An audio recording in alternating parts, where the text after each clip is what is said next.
gusto, Paola, un placer saludarlos a todos. La verdad que para mí es un verdadero privilegio poder estar en esta actividad con cada uno de ustedes y compartir con tantos colegas de todo el mundo. Y cuando decimos todo el mundo, esta vez no es un tema menor, teniendo gente de tantos países, de tantos continentes. La verdad que es muy, pero muy entusiasmante poder trabajar de esta manera y poder compartir con todos ustedes.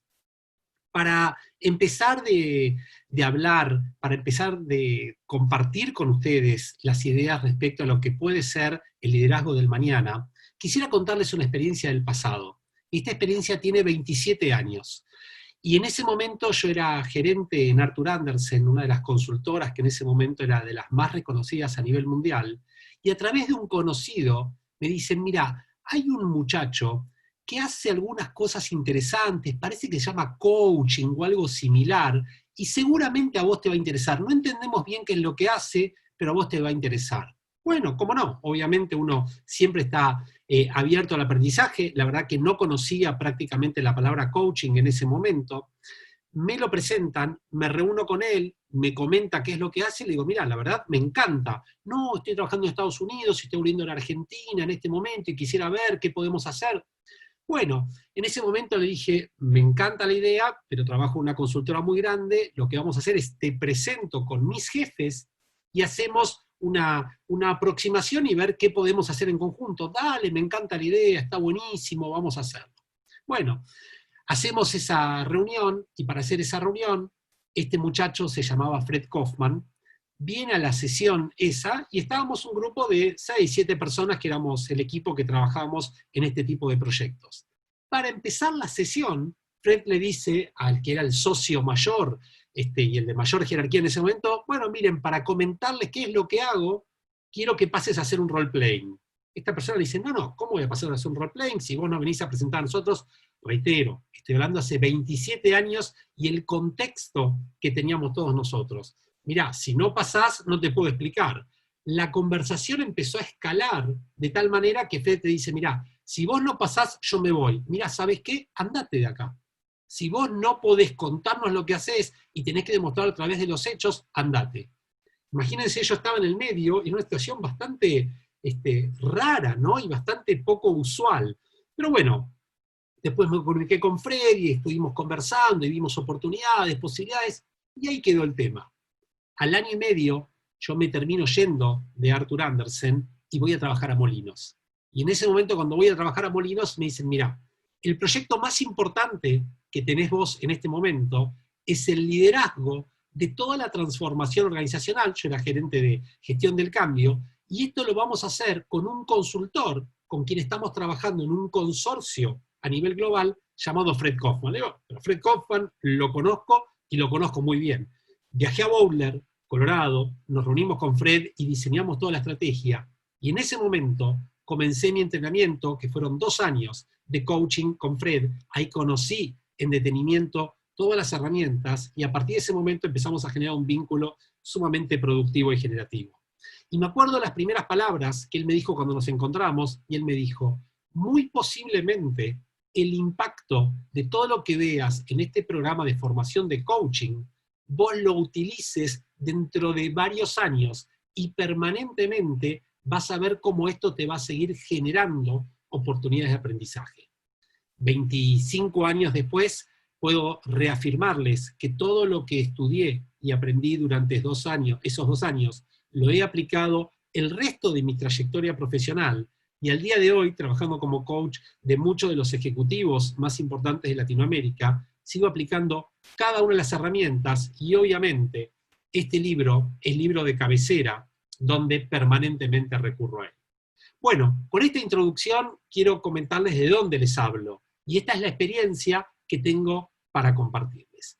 A ver, vamos a empezar a entender de qué se trata esto de liderar el mañana. La agenda de todos nosotros cambió. Hace aproximadamente 120, 150 días, lo que nadie tenía planificado en ningún lugar del mundo se instaló. Y este cambio llegó sin pedir permiso a nadie. No solo esto, sino que se instaló hasta un momento que no sabemos cuándo va a ser. ¿Qué es lo que genera esto? genera un cambio en las estructuras mentales, esto genera un cambio en nuestras estructuras emocionales, pero fundamentalmente lo que generó fue un cambio total y absoluto en todas las organizaciones de todo el mundo. Y lo que vamos a tratar de ver ahora es de qué manera nosotros podemos enfrentar esta situación tan difícil, tan poco previsible, pero que se instaló de una manera tan clara en todo el universo. Para hacerlo esto mucho más ameno, lo que preparamos son algunas preguntas que vamos a ir haciéndoles para poder rescatar sus opiniones y considerarlo a medida que vamos transitando el camino. Y este es el momento en el cual vamos a hacer la primera pregunta a todos ustedes. Y la primera pregunta es si se sienten capacitados para liderar en este contexto. La pregunta es bien simple. Siempre ustedes saben, como en este tipo de situaciones existe el right to pass. Sabemos que la gente que está a través de Facebook Live no lo puede hacer la votación, pero igualmente vamos a tomar como una muestra significativa las personas que están acá. Están votando. Por ahora tenemos 2/3 que se sienten capacitados, 1/3 que no, se sostienen más o menos los números, terminen de votar, nos quedan 10 segundos. Estamos ahora en un 63-37, más o menos se mantienen las tendencias. Bien, terminamos entonces la votación acá, y más o menos llegamos a un 60-40, que esto es lo que nos sucede a todos. ¿Por qué? Porque la realidad es que estamos en un contexto donde difícilmente nosotros podamos saber tal cual cómo actuar ante esta situación. Y la realidad es que lo que nos está sucediendo, como dijo hace muy poquitos días Elke Van Hoek, ella dijo, estamos ante el mayor experimento psicológico de la historia. Esto es como una especie de laboratorio universal que se lanzó. Y este laboratorio universal nos permitió observar un montón de comportamientos de toda la población de todo el mundo. Porque si hay algo que generó esta pandemia, fue la democratización, donde todos, independientemente del nivel jerárquico, independientemente del origen, del género, de la orientación, de las ideas religiosas, de las ideas políticas o de la geografía, todos estamos expuestos ante el mismo virus. Pero quiero contarles algo que me parece que es importante tenerlo en consideración. Todos nosotros hablamos de lo que llama la primer ola del coronavirus. Y esta primer ola del coronavirus tiene que ver con la mortalidad y la morbilidad inmediata de mucha gente respecto al coronavirus. Y obviamente todas nuestras emociones de compasión con todas aquellas personas que han sufrido, ya sea a nivel personal o a nivel familiar, el impacto del COVID-19. Pero hay 3 olas más que a mí me gustaría comentarles. La segunda ola tiene que ver con toda aquella gente que se ve impactada no por el COVID-19, sino por la restricción de recursos que tienen todo el resto de las áreas de la salud en función de lo que sucede con el tratamiento del COVID-19. ¿Qué implica esto? Implica que mucha gente deja de atenderse de un montón de dolencias, enfermedades, etcétera, en función de no contagiarse del COVID-19. Ya se está corroborando la cantidad de personas que tienen muertes que podrían haber sido eliminadas o minimizadas porque no quisieron contagiarse y por eso se enfermaron. Esa es la segunda ola. La tercera ola tiene que ver con aquellas personas que tienen enfermedades crónicas y no se atienden por temor a contagiarse. Personas que tienen enfermedades oncológicas o que tienen enfermedades que tienen que ver con la memoria, etcétera, con un montón de enfermedades que requieren tratamiento continuo, pero por temor a enfermarse no se atienden. Digamos que estas 3 entran dentro de lo que es la salud tradicional. Pero hay una cuarta ola, que es la que quiero transmitir a todos ustedes. Y esta es la que mayor impacto va a tener en las organizaciones. La cuarta ola tiene que ver con el trauma psicológico, con las consecuencias en la salud mental que va a generar el COVID-19. Que todavía no se ven las consecuencias, si bien ya se empiezan a visualizar, pero en cualquier momento esto va a explotar. Y parte de lo que tenemos que hacer todos nosotros, líderes que trabajamos en las organizaciones, es prever de qué manera vamos a minimizar este impacto y vamos a generar todas las medidas de prevención de salud mental para equipar a nuestros líderes, para equipar a todos los colaboradores de las organizaciones con las herramientas como para poder enfrentar de manera seria y de manera profesional esta cuarta ola que va a llegar con una potencia enorme. De hecho, les cuento que en varias de las organizaciones que estoy trabajando ya están visualizando la cantidad de colaboradores que por distintas razones están sufriendo los traumas en su salud mental. Primero, aquellos trabajadores que están en lo que se llama la primera línea, en el frente de batalla, ya sea trabajadores de la salud, trabajadores del periodismo, trabajadores que tienen que ver con actividades esenciales que se ven expuestos todos los días a la enfermedad. Segundo, todos los trabajadores que no pueden trabajar y que sienten el riesgo de sus actividades laborales a futuro, también tienen muchas consecuencias a nivel de salud mental. Pero no solo esto, todos los que estamos en nuestras casas tanto tiempo, estamos sufriendo las consecuencias del COVID-19. ¿Por qué planteo esto? Porque liderar el futuro implica considerar estas cuestiones. Pero avancemos un poco, porque esto también nos lleva a un pensamiento que tiene más de 500 años prácticamente, o sí, un poquito más de 500 años. Y lo que dicen acá es lo siguiente: los malos tiempos crean mujeres y hombres fuertes. Y estas mujeres y hombres fuertes crean buenos tiempos. Yo no estoy seguro de la segunda parte.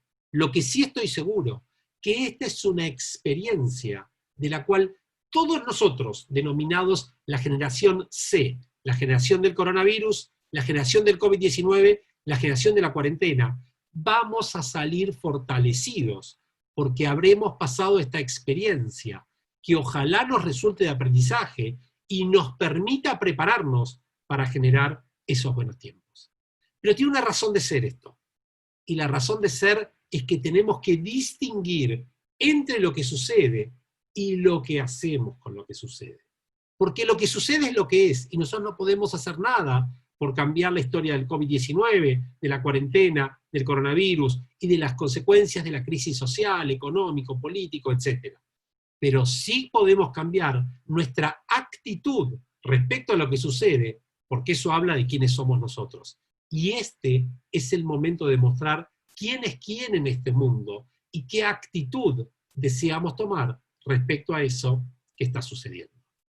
Para ponerlo con nombre y apellido, si yo hubiera puesto esta imagen acá hace 4 meses nada más, muchos de ustedes hubieran respondido claramente: es antes del año 0 y después del año 0. Bueno, la nueva manera de entender AC y DC es antes del coronavirus, antes del COVID-19, antes de la cuarentena. Después del COVID-19, después del coronavirus, después de la cuarentena. Ahora, ¿qué es lo que sucede? En este momento estamos en año 0. Y esa es la invitación que quiero hacerle a cada uno de ustedes. Este es el momento en el cual estamos construyendo la historia y estamos construyendo el pasado del futuro. Es decir, ahora estamos escribiendo la historia de lo que todo el mundo va a hablar dentro de muy poco tiempo respecto a lo que fue el momento del COVID-19, el momento del coronavirus, el momento de la cuarentena. Entonces, la propuesta que quiero hacerles, la invitación que quiero hacerles, es que todos nosotros empecemos a pensar de qué manera generamos experiencias memorables. ¿Qué significa una experiencia memorable? Una experiencia que la recordamos por muchos años, pero fundamentalmente una experiencia que fue al corazón. Una experiencia que a cada uno de nosotros nos impactó en el corazón. Y son esas cosas que te acordás de por vida. Y justamente acordarse tiene que ver con esto, ¿no es cierto? Con todo lo que nos pasa en las emociones. Y quiero recurrir a ustedes para pensar qué experiencia memorable están ahora generando. A todos nosotros, dentro de algún tiempo, nos van a preguntar: ¿y qué hiciste en el momento del coronavirus. ¿Cómo te comportaste? ¿Qué hiciste por el otro? ¿Qué hiciste por el que tiene hambre? ¿Qué hiciste por el que está por perder su trabajo? ¿Qué hiciste por aquel que perdió a un familiar? ¿Qué hiciste por la salud? ¿Qué hiciste por el mundo? Este es el momento de actuar, no es mañana, es hoy, porque si hoy no generás esa experiencia, nunca más vas a tener la posibilidad de volver a vivir este momento. Vivirás otros momentos, pero el momento del guión entre el AC y DC es ahora. El momento es ahora. La invitación ahora es que, previo a pasar a los aprendizajes, puedan ustedes, con esta segunda votación que vamos a hacer, es preguntarles si han desarrollado experiencias memorables. Tratar de saber qué porcentaje de ustedes ha desarrollado una experiencia memorable o no. Entonces, ponemos ahí la pregunta, la tienen, y fíjense, tenemos más de un 90% que sí, tenemos algunos que no. Bien. Buenísimo. Fíjense que es interesante, ¿no? Porque todavía estamos a tiempo, todavía lo podemos hacer. ¿Y saben qué? Aquellos que ya han desarrollado experiencias memorables, dupliquen la apuesta, hagan muchas más cosas. Este es el momento de la historia donde nosotros podemos demostrar esto. Entonces, ahí tienen los resultados, y los resultados claramente nos dicen que el 84% de ustedes sí lo ha hecho todavía, pero no, el 16% aún no lo hizo. Entonces, los que ya lo hicieron, ese 84%, la invitación es redoblen, generen muchas más experiencias con clientes, con proveedores, con colaboradores, con su comunidad, con la gente que requiere. Todos tenemos la posibilidad de hacer algo, ahora van a ver que además trae beneficios en todo sentido. Pero por otro lado, aquellos que aún no lo hicieron, es una invitación, esto es lo que se llama un call to action, es un llamado a la acción, para que ya mismo se pongan las pilas y digan, ¿qué voy a hacer por generar esa experiencia memorable? Dicho esto, quiero contarles algunos de los aprendizajes y qué es lo que estamos aprendiendo con el COVID-19. El primer aprendizaje muy grande, y esto Dave Ulrich, que es uno de los gurúes mundiales de los recursos humanos, en una conferencia que había miles de personas hace poquitos días, explicaba un vínculo de algo que parece, como dice muchas veces Fred, simple but not easy. Simple, pero no fácil. Cuando aumenta la presión, disminuye la tolerancia. Cada vez que tenemos más presión, nuestra tolerancia disminuye. ¿Y saben qué? En el mundo, en este momento, hay cada vez más presión y menos tolerancia. Cualquier hecho, cualquier acontecimiento puede ser el detonador para que explote algo de una manera increíble.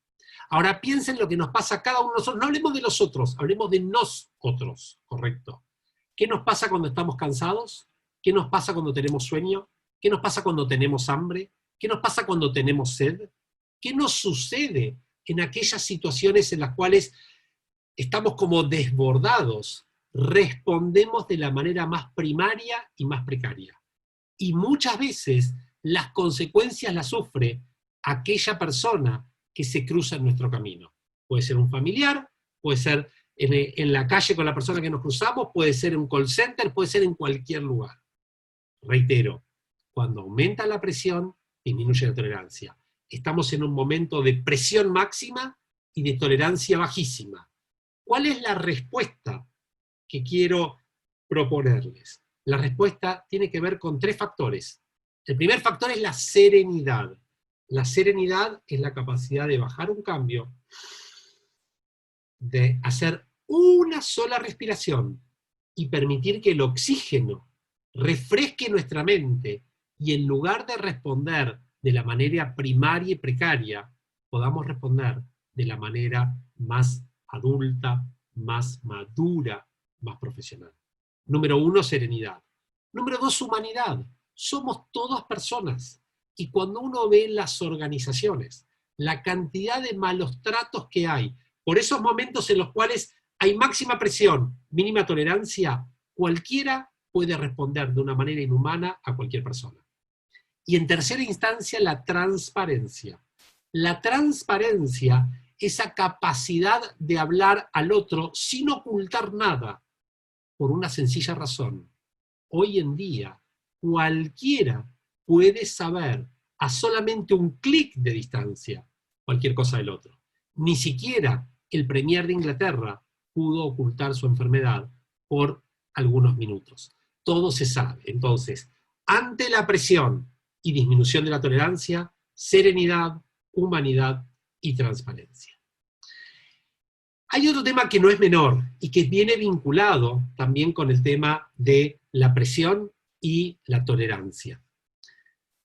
¿Quién de nosotros, a lo largo de estos 3 meses, casi 4 meses, ya estamos hablando, 5 meses, depende del lugar del mundo, quién de nosotros no se imaginó en algún momento que estaba enfermo? ¿Quién no se imaginó que tenía fiebre, o que perdió el olfato, o que le dolía la garganta, o que tenía tos? La imaginación se dice que es la mitad de la enfermedad, pero la tranquilidad es la mitad del remedio, y fundamentalmente la paciencia es el comienzo de la cura. Entonces me preguntan, gran aprendizaje, la necesidad de tranquilidad, de paciencia, y no generarnos ideas que no existen en nuestras propias cabezas. El otro gran aprendizaje, la mayoría del mundo no estaba preparado para esta situación. Miren, les cuento una historia que ilustra esto. Mi amigo Alejandro Roisenthal, él es uno de los médicos, tal vez que una obra increíble está haciendo, de hecho fue postulado para Premio Nobel de la Paz. Él es un médico, es un argentino que trabaja en Israel hace muchos años, es un médico cirujano de cara, que trabaja en un hospital en el norte de Israel. Y él fue postulado al Premio Nobel de la Paz porque es un hospital que atiende a chicos sirios que son heridos en la guerra interna siria. Siria es un país que está en guerra con Israel, pero a su vez hay una guerra interna muy, muy grande. Entonces armaron un cordón humanitario donde dejan pasar a los chicos sirios para que sean operados en este hospital de Israel. Y él me comentaba los otros días y me dijo, Ale, mira, yo te voy a decir algo. En Israel estábamos preparados para ataques de bombas, para ataques de misiles, inclusive para ataques nucleares. Nunca nos imaginamos que íbamos a tener este virus que no sabíamos cómo trabajarlo. Ninguna empresa de ningún lugar del mundo tenía incluido en su plan de negocios, en su Business Plan 2020, el tema del COVID-19. Y a todas las empresas del mundo esto lo impactó. Este es un gran aprendizaje. Pero hay otro aprendizaje que es más importante todavía que el anterior. Y es que todo el mundo pensaba que la transformación digital no era un problema propio. Y todo el mundo pensaba que para otras empresas la transformación digital era un problema. El COVID-19 se transformó como un elemento explosivo en todas las empresas y se puso en el centro de la escena lo que significa la transformación digital. Empresa que no tiene esa transformación digital, que implica fundamentalmente transformación cultural, es empresa que hoy desaparece del mapa organizacional. No solo esto, cuando se pregunta quién condujo la transformación digital en las empresas, no es ni el CEO ni el Chief Transformation Office, es el COVID-19. El COVID-19 hizo que en apenas 1 o 2 meses las empresas hagan planes que tenían para 3 o 4 años, con lo cual aceleró y trajo el futuro al presente. Quiero acá hacer una mención a distinguir entre hacer y ser digital. ¿Y por qué quiero transmitir esto?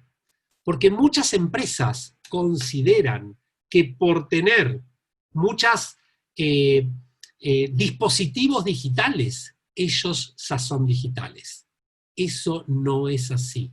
Ser digital implica transformar tu mentalidad, tu cultura, y no solamente tener muchos dispositivos. Ser digital es un cambio de forma de actuar, de pensar y de hacer. Mientras que hacer digital, nada más, implica esto de disponer de un montón de tecnologías. Muchas empresas lo confunden y muchas empresas piensan que por comprar con dinero ya están siendo digitales. Estas son las empresas que no solo gastan un montón de dinero, sino que además no ven el retorno de esa inversión. La transformación digital, reitero, es fundamentalmente una transformación cultural, una transformación de modelos mentales. Hay otro aprendizaje, y el aprendizaje tiene que ver con el miedo y el pánico. A ver, entendamos qué significa esto del miedo y el pánico. El miedo es tu reacción ante una amenaza externa. El pánico es cuando ese miedo te genera a vos tantos fantasmas que no sabés para dónde ir. Vamos a hacer una nueva pregunta para ver dónde están cada uno de ustedes y a partir de esto vamos a contar las conclusiones. Y la pregunta es si han sentido miedo en los últimos 4 meses. Entonces, ponemos la nueva encuesta. Saben, Zoom tiene unos segundos de delay hasta que sale la encuesta. Ahí está. ¿Sentiste miedo en estos últimos 4 meses? Bien, tenemos más o menos 85-15, 83-17. Bien, pongamos acá, y fíjense, podríamos hacer correlaciones a ver cuántos que respondieron una y la otra, ¿no? Pero fíjense, el resultado que nos da es 82-18. Y primero les agradezco la sinceridad, porque evidentemente somos humanos todos nosotros, y podemos sentir o no, y no hay respuesta buena o respuesta mala. Pero ¿qué es lo que sucede? El inconveniente en las empresas es cuando el miedo se transforma en pánico. Entonces, el miedo es nuestra capacidad de generar los mecanismos preventivos ante la amenaza externa. El pánico es la paralización o la fuga ante la amenaza externa. Entonces vamos a dar una nueva definición de coraje. Coraje que también viene de de corazón. Coraje o implica no tener pánico. El miedo es saludable. Lo que no es saludable es transformar ese miedo en pánico. Y fundamentalmente por algo, porque nos hemos dado cuenta que no tenemos el control de todo. Pensábamos que todo lo teníamos en un dashboard, en un tablero de comando, y en nuestras computadoras podíamos controlar absolutamente todo, que teníamos inteligencias artificiales que podían controlar todo. Y de repente, algo que es muy, muy chiquitito, es el enemigo número 1 del mundo, donde están poniendo millones y millones de dólares para encontrar qué hacer con esto, que es, digamos, un atentado contra cualquiera de nosotros. La pregunta no es si tenés o no tenés el control de todo, sino de qué cosas sí tenemos el control. Y nos dimos cuenta que hay un montón de cosas que controlamos que antes no considerábamos, pero a su vez hay un montón de cosas que pensábamos que las controlábamos y en realidad no controlamos absolutamente nada. El otro aprendizaje es que todos perdimos mucho. Lamentablemente, algunos perdieron la vida. Lamentablemente, algunos perdieron parientes. Lamentablemente, algunos se perdieron casamientos, se perdieron viajes, se perdieron vacaciones, se perdió mucho dinero, se perdieron fuentes de trabajo. De hecho, hay un autor que se llama Byung-Chul Han, que ahora habla de lo que llama la pérdida de los rituales. Nos perdimos el ritual de saludar a alguien, nos perdimos el ritual de estar con amigos, nos perdimos el ritual de poder cenar con otro, perdimos un montón de cosas, pero ganamos un montón de otras cosas que nunca nos hubiéramos imaginado que lo íbamos a ganar. Ganamos aquello que nos quejábamos que nos faltaba y perdimos aquellos que nos quejábamos que nos sobraba. Ganamos tiempo en casa que antes nos quejábamos que nos faltaba. Ganamos tiempo de no tener que viajar a un montón de lugares que antes nos quejábamos que nos sobraba. Pero a su vez, perdimos aquellas cosas que antes nos quejábamos que nos sobraba. Nos sobraba tiempo en la oficina, lo perdimos. Nos sobraba tiempo de tránsito y así podemos hablar de un montón de cosas.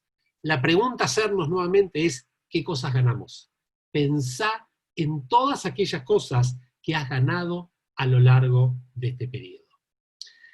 Hay otro aprendizaje que es muy importante, y esto son palabras de uno de los profesores más importantes de la Singularity University, que es tal vez el lugar en el mundo donde a mí la cabeza se me partió al medio, y la verdad que aprendí muchísimo, muchísimo de todo esto que estoy aplicando estos últimos años. Y ellos lo que dicen: ojo, no es que estamos en pausa, nos reseteamos. Ellos lo que dicen es: somos nuevos, no es que vas a ser el mismo que eras hasta acá, somos otras personas. Cambió absolutamente todo, y es como que nos cambiaron parte de nuestro disco rígido a la fuerza y en muy poquito tiempo. Y esto es lo que tenemos que pensar. Nunca vamos a volver a estar en el mismo mundo, nunca vamos a volver a estar igual que como éramos antes. La otra cuestión que también aparece mucho es que cambiaron las prioridades. Y nos dimos cuenta que podemos vivir con mucho menos ropa, nos dimos cuenta que necesitamos mucho menos cosas materiales, nos dimos cuenta que lo único que queremos es no contagiarnos de un bichito muy chiquito, nos dimos cuenta que lo único que queremos es poder saludar a nuestros parientes y a nuestros amigos. Estas son nuestras prioridades. Fíjense de qué manera ha cambiado absolutamente todo. Y fundamentalmente, esta crisis nos dio la oportunidad de reflexionar sobre lo que realmente importa. ¿Qué es lo importante? ¿Dónde están las cosas más profundas que generan el cambio sustancial en nuestras vidas? Y en las empresas aparece un concepto que no es menor. Es que todas las personas, todos los empleados buscan cuidado. ¿Qué significa esto de cuidarse? ¿Cuáles son las implicancias de cuidarse? Todos queremos que los médicos nos cuiden, todos queremos que nuestros parientes estén cuidados, los niños quieren que los padres los cuiden, los que están en la salud quieren que el Estado los cuide, los que no tienen recursos quieren que el Estado los cuide. Todo el mundo está buscando que alguien los cuide. Inclusive el deseo de todo el mundo es: cuídate. Fíjense, el deseo fundamental es: cuídate, tengan cuidado, por favor, tengan mucho cuidado. Esta es la palabra clave. Cuidar a alguien es tratar de generar las condiciones para que el otro, en este momento, pueda seguir viviendo. ¿Ustedes se dan cuenta de lo que estamos hablando? Era impensable este contexto hace solamente 4 o 5 meses. Entonces, hay dos primas, que son dos competencias clave, que son las que nos permiten lidiar con toda esta situación. Y estas competencias se llaman empatía y compasión.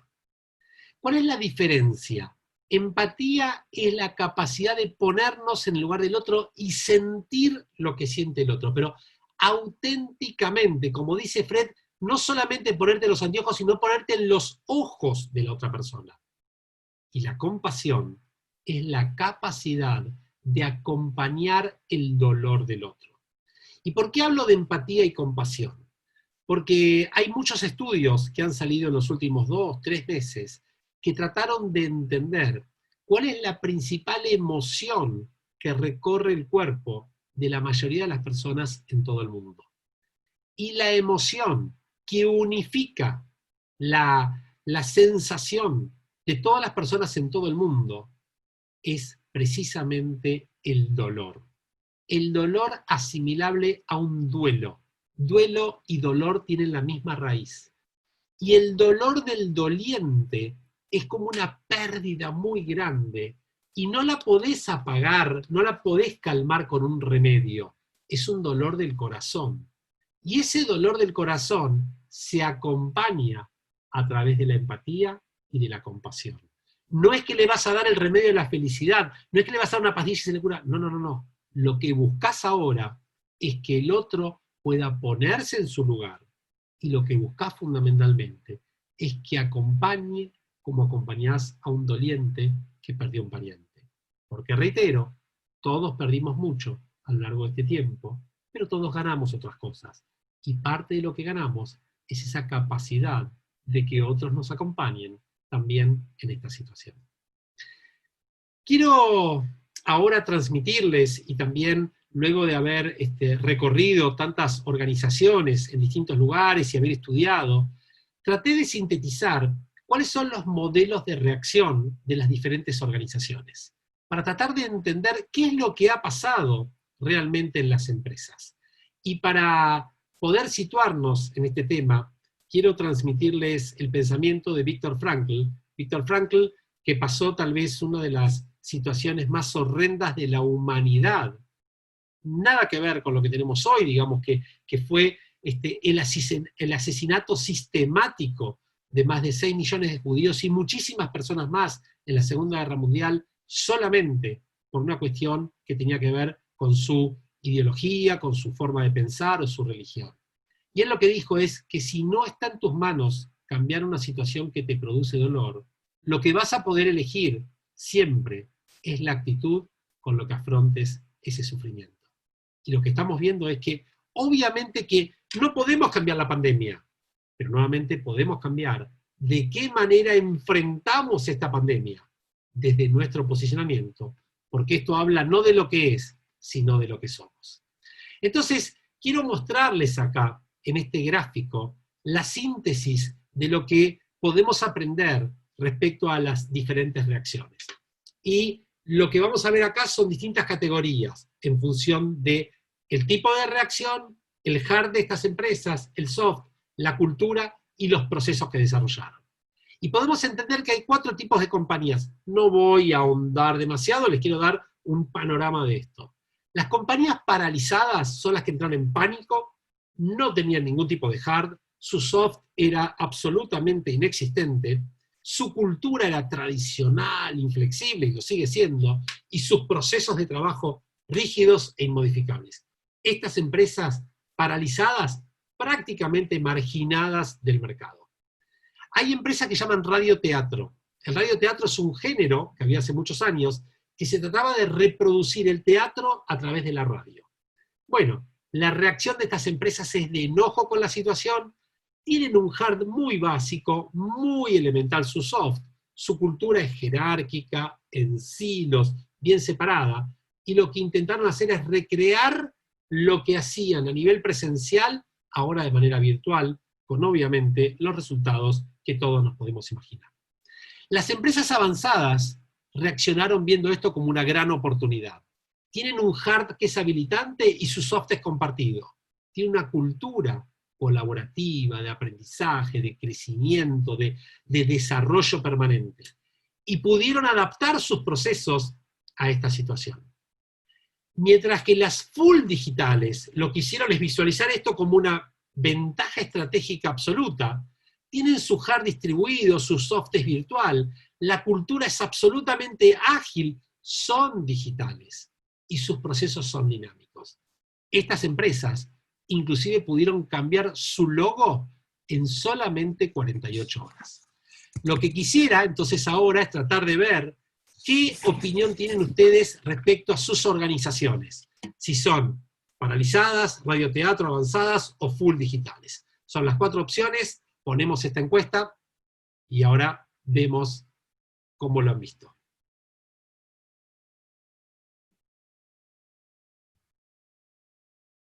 Bien, ahí tenemos para votar.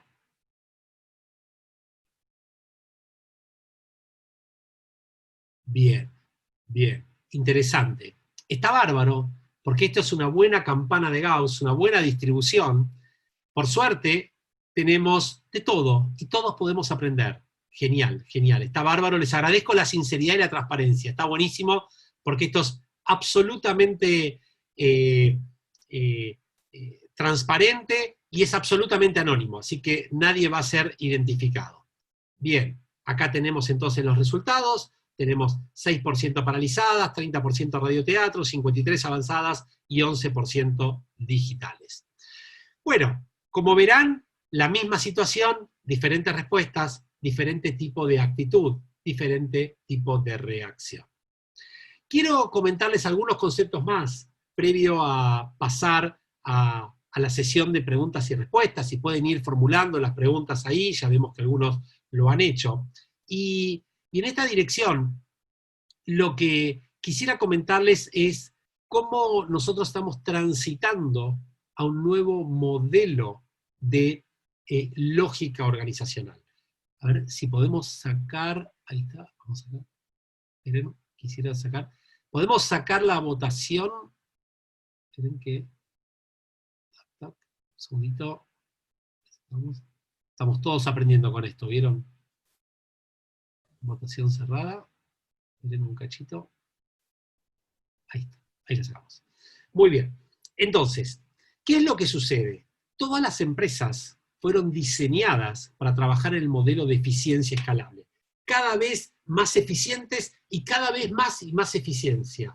Y de repente nos dimos cuenta que estamos pasando a lo que es el aprendizaje escalable. El aprendizaje escalable implica que cada vez tenemos que aprender más y aprendemos sobre la marcha.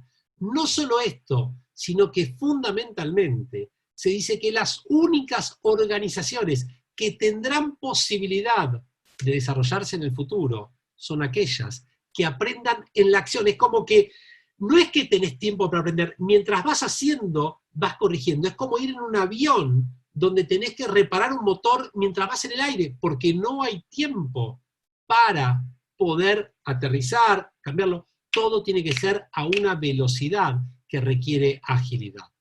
La clave es aprendizaje, aprendizaje y aprendizaje. Cada vez volvernos mejores a partir de aprender, aprender y aprender. ¿Y el aprendizaje cómo es entonces? Tiene dos cualidades, just in time, just in context. Justo en este momento, a tiempo y en el contexto, porque ese mismo aprendizaje puede cambiar y puede modificarse. Y antes de cerrar este bloque, quisiera compartirles algunos de los aprendizajes de lo que sucedió en China. ¿Y qué pasó con las empresas que dieron mejores resultados en China? Fíjense, este es un estudio que se hizo en el MIT y que está muy interesante, porque ellos lo que dicen es, ¿cuáles son las empresas que más rápido prosperaron? Primero, que tenían una infraestructura para el trabajo remoto, es decir, no empezaron a ver dónde tenemos computadores, no, ya estaba armada la infraestructura. Habían impulsado el trabajo a distancia previamente, habían entrenado a sus líderes. Dentro de sus escenarios de desastre ya tenían incorporado el tema de trabajo a distancia. No es que fue nuevo, habían definido los criterios para ver quién se iba a ocupar de la continuidad de la operación. Pero el sexto punto para mí es fundamental, y esto es algo que todos deberíamos incorporar. Estos son los momentos memorables. Son las empresas que desarrollaron acciones de voluntariado y conexión con la comunidad. Cuando uno tiene acciones de voluntariado, cuando uno genera esa conexión con la comunidad, te permite tener ese sentido de trascendencia, ese sentido de justamente esto que se llama el sentido, el propósito, esto que es el liderazgo trascendental, esa capacidad de impactar en otras personas. Las empresas que trabajan en voluntariado, las empresas que se conectan con la comunidad, generan perspectiva. Y cuando cualquier persona, estés donde estés en la comunidad, haces algo por el otro, sentís que tu problema no es tan problema, sino que el otro tiene mucho para que lo ayudes. Y te sentís importante, y te sentís que tenés algo para contribuir y algo para darle al otro. Para cerrar, quisiera darles una o dos ideas más respecto a lo que es el prepararse para el futuro. Cómo ir beyond the crisis, cómo ir un paso más atrás, más allá de lo que estamos viviendo. Y acá lo que les diría es foco en el presente, mirando hacia el futuro. Los pies bien plantados en el presente, pero mirando hacia el futuro, con esa perspectiva del un paso más allá, y pensar que nosotros no tenemos la pala solamente para ir cavando el pozo, que cada vez va a ser más profundo, sino que con esa misma pala nosotros podemos cavar el túnel y empezar a acercarnos a lo que va a ser la luz. Esa es la idea. La idea fundamental es trabajar con mucho realismo para el corto, pero optimismo para el largo plazo. Si nosotros no transmitimos optimismo, nuestros equipos difícilmente lo tengan. Y somos nosotros los que fuimos llamados en este momento para brindar esta perspectiva. Ahora, ¿qué requiere? Requiere de líderes que puedan abrazar la incertidumbre, que puedan abrazar la ambigüedad, que puedan abrazar la ambivalencia, la tensión, incluso el conflicto, porque todo está en una dinámica muy, muy, muy alta. Dos conceptos más para terminar. Tal como se dice en finanzas, para que alguien invierta en un bono o en una acción o en cualquier aspecto vinculado al mercado financiero, tiene que tener tres características: confiar, creer y tener expectativas positivas. Si no brindamos confianza, si no somos creíbles y no generamos expectativas positivas, difícilmente alguien invierta en nosotros y nuestros colaboradores crean lo que estamos haciendo. ¿Qué tenemos que hacer? Siempre nos dijeron que estaba bueno la zona de confort. Ahora tenemos que mostrarnos cómodos con la incomodidad, porque ese es el lugar del aprendizaje. Y para cerrar, ahora sí, lo que les diría es, cambiamos el mindset de ser los líderes knowers, que teníamos todas las respuestas, necesariamente y por diseño del sistema, tenemos que convertirnos en los líderes con las preguntas más poderosas. Cerrando entonces, ahora sí, este bloque y entrando en el bloque de las preguntas. Primero, nadie de nosotros eligió estar en esta situación, pero todos nosotros podemos elegir qué actitud vamos a adoptar con esta situación. Lo que sucede es lo que es, lo que hacemos con lo que sucede habla de quiénes somos nosotros, y esta es una invitación a cada uno de nosotros, así, repartidos por los 20 países que representamos los que estamos compartiendo esta actividad hoy acá, tenemos nosotros la responsabilidad, esta habilidad de responder, que tanto lo hemos aprendido de Fred, y tantas veces nos dijeron, bueno, este es el momento de salir a la cancha, este es el momento de brillar, nos hemos preparado durante un montón de años, bienvenidos a este mundo, porque definitivamente, sin lugar a dudas, lo mejor está por venir y depende fundamentalmente de quién, de cada uno de nosotros. Vamos a cerrar entonces acá, y lo que vamos a hacer ahora, si te parece, Paola, es pasar al segmento de las preguntas. Claro que sí, Alejandro. La primera pregunta nos la hace Diego. Brillante, Ale. Muchas gracias por tu generosidad. Estamos frente a una situación donde la creatividad nos desafía. ¿Crees que una vez por todas es el momento en el que el Departamento de Recursos Humanos pasará a llamarse Experiencia del Empleado? En caso de que estés de acuerdo, ¿qué consejo le darías a las empresas para que lo rebauticen de una vez? Está buenísimo. A ver, yo creo que hay un tema, y provengo de recursos humanos, ¿no? Y enseño en varias maestrías en recursos humanos, y yo siempre les digo, a mí no me importa el nombre que tengas, lo que importa es lo que haces. Definitivamente tenemos que trabajar en experiencias del colaborador, pero ¿saben qué? Entender todo el camino del colaborador, que empieza antes de ingresar y termina después que se vaya. Entonces, sí o sí, tenemos que generar experiencias memorables, porque ninguno de nosotros se olvida de esos momentos. Me recibieron el primer día, me hicieron la fiesta tal, me dieron tal reconocimiento. Inclusive, miren, voy a contar una experiencia que es muy interesante. Hace muy poquitos años, caminando por una avenida, me encuentro con una persona y me dice, Alejandro, ¿cómo andás? ¿Te acordás de mí? Digo, no, la verdad que no sé quién sos. ¿Cómo no te vas a acordar de mí? ¿No te acordás de mí? Mirá, te juro que no me acuerdo quién sos. Dice, bueno, yo soy, me dice el nombre y apellido, obviamente lo mantengo, que vos hace 20 años me desvinculaste de Molinos Río de la Plata. Yo, wow, iba con mi hija en un Gonzalo María, digo, no, ¿por qué tendré que encontrarme con esta persona? Me dice, pero te voy a decir algo, nunca me voy a olvidar, porque nunca aprendí tanto de esa sesión que tuvimos. Nunca me trataron con tanta humanidad. Y fue tal el aprendizaje que tuve, que nunca te lo dije, pero tengo que agradecerte, porque me di cuenta todo lo que tenía para mejorar, y hoy soy director en otra compañía.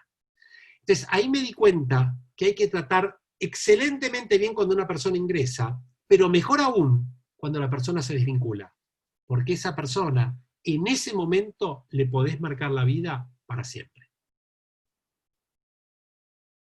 Gracias, Alejandro. Damaso nos dice, Fred dice, el obstáculo es el camino. Me parece muy interesante. ¿Qué podrías decir al respecto? Mm. A ver, yo lo que digo es que coincido plenamente y lo que creo es que nosotros tenemos en nuestras manos convertir la tragedia en experiencia. Y hoy en día lo que está diciendo es cómo transformar el trauma en crecimiento, en desarrollo.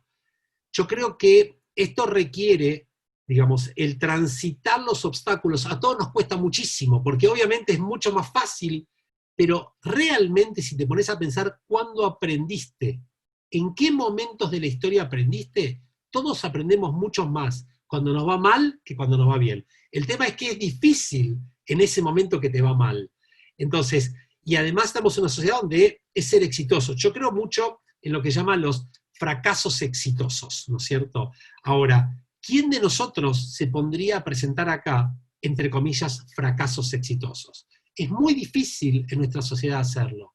Para mí, miren, yo les voy a proponer algo. Hay un modelo que se llama Fuck Up Nights, que es como la contracara de TED. En las charlas TED, todo el mundo va a contar lo bárbaro que le fue, lo bien que hizo. Para mí sería espectacular que todos nosotros vayamos a contar cuando no nos fue bien, porque en realidad, cuando teóricamente no nos fue bien, fue cuando mejor nos fue. Y eso significa cuando más aprendimos. Coincido plenamente, el obstáculo no solo es el camino, sino que es la gran fuente de aprendizaje que tenemos todos nosotros. Excelente. ¿Cómo piensas que se manejará el tema del sentido de pertenencia y la cultura organizacional al introducirse el teletrabajo que se está generalizando? Nos dice Daniel.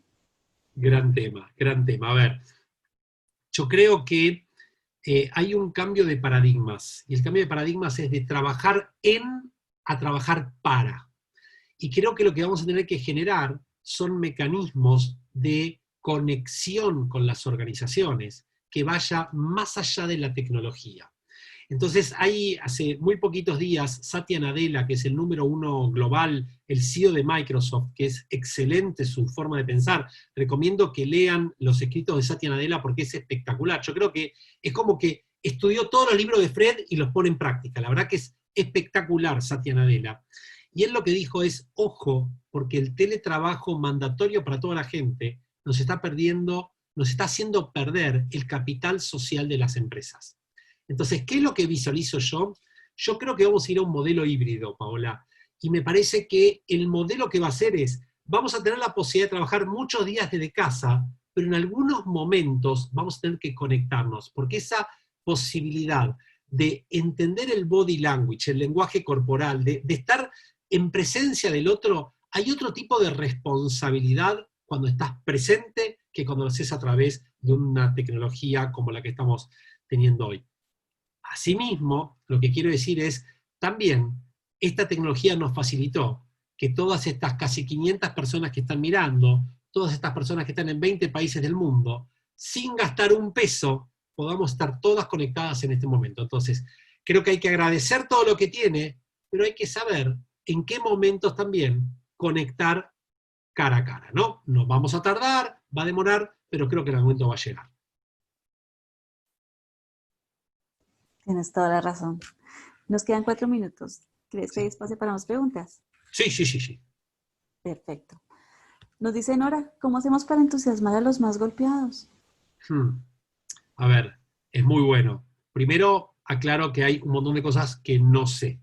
Y yo creo que al más golpeado, digamos, es muy fácil predicar, pero es mucho mejor acompañarlo. Y es más, les digo, miren, yo pasé por una situación y lo comento, este es un espacio, el 9 de mayo falleció mi mamá, que estaba totalmente sana y fue un proceso traumático que en 4 días, y siendo joven aún, ella fallece. Y tener que transitar un proceso de enfermo grave digamos, su fallecimiento, el entierro, el velatorio, digamos que no hubo velatorio, obviamente, y todo el duelo posterior, fue tal vez de los momentos de mayor aprendizaje en mi vida.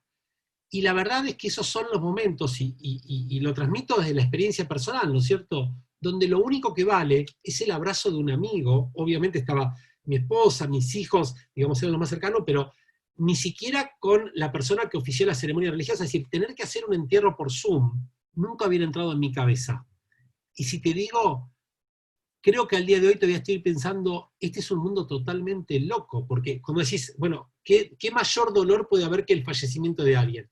Y estamos, como les decía antes, Byung-Chul Han lo que dice es la pérdida de los rituales. Y creo que esto es, al que más le duele, al que más perjudicado está, hay que entenderlo, hay que acompañarlo, y saber que no tenemos todas las respuestas, como la verdad en este momento más respuestas no tengo. Es decir, mi límite de capacidad, que también lo reconozco, y la verdad que no tengo esa respuesta. Wow. Tenemos también espacio para felicitarte. Nos dicen que buenísima la conferencia, me encantó, excelente charla, sos un genio, Ale. Bueno, muchas gracias. Sí, Nos yo lo dicen que también, quisiera, ¿saben qué, Paola? Yo creo que acá, la verdad es que uno es la sumatoria de un montón de cosas que estudia, un montón de cosas que aprende. Yo lo que quisiera es una invitación a todos. Y les voy a proponer una actividad muy simple, pero vamos a tratar de generar un círculo positivo. La gratitud se diferencia del agradecimiento, que la gratitud es hacer algo por el otro. Yo lo que les pediría es, vamos a generar un círculo virtuoso donde mucha gente alrededor del mundo pueda tener una sonrisa. ¿Y cómo vamos a generar esa sonrisa? Cada uno va a agarrar su teléfono celular en este momento y va a pensar en una persona que haya hecho algo por ustedes y ustedes no le hayan agradecido en las últimas 2 semanas. Y lo que van a hacer es mandar solamente un WhatsApp. Y en ese WhatsApp decirle, te agradezco por haber hecho esto A, B y C por mí, y me comprometo a hacer algo por vos. ¿Y qué me comprometo a hacer? Les aseguro que van a generar 2 cosas. Primero, esa persona se va a sonreír. Y segundo, les va a devolver el mensaje y ustedes también van a sonreír. En esta época de tanto dolor, en esta época de tantas complejidades, el poder generar acciones sin costo, pero con alto valor, tiene un impacto enorme. Entonces, ojalá el compromiso que me encantaría que asumamos todos es que todos por lo menos a una persona se la hacemos. Y ojalá que la exponencialidad que tiene la curva del virus también sea la exponencialidad de la gratitud de todos nosotros como manera de retribuir parte de todo lo que recibimos. excelente ejercicio, claro que sí. Yo creo que ya llegamos a nuestra hora. Quisiera Bien, agradecerte, bien. Alejandro, y por placer. favor tus palabras de despedida. Bien, yo les agradezco infinitamente a todos. Yo les digo, a ver, a lo mejor con la mayoría no nos conocemos, pero les aseguro que sí nos conocemos porque todos pertenecemos a una comunidad virtual, que es la comunidad que está alrededor de aquellas personas que creen que este mundo puede ser mejor a partir de la contribución individual y de la responsabilidad de cada uno. Estamos viviendo momentos históricos. Este es el momento de actuar, este es el momento de salir a la cancha. Para esto nos preparamos, vamos adelante. Tenemos un montón de herramientas, tenemos un montón de recursos, despleguemos nuestro potencial, florezcamos y ofrezcámosle al mundo todo esto que tenemos nosotros, que lo llevamos acá y acá. Y eso es impagable. Así que, de todo corazón, muchísimas gracias por la oportunidad de haber compartido con ustedes estas ideas, y ojalá que nos encontremos, ya sea virtual o presencialmente, en muchas más oportunidades. Un lujo para mí, un placer, un privilegio. Gracias.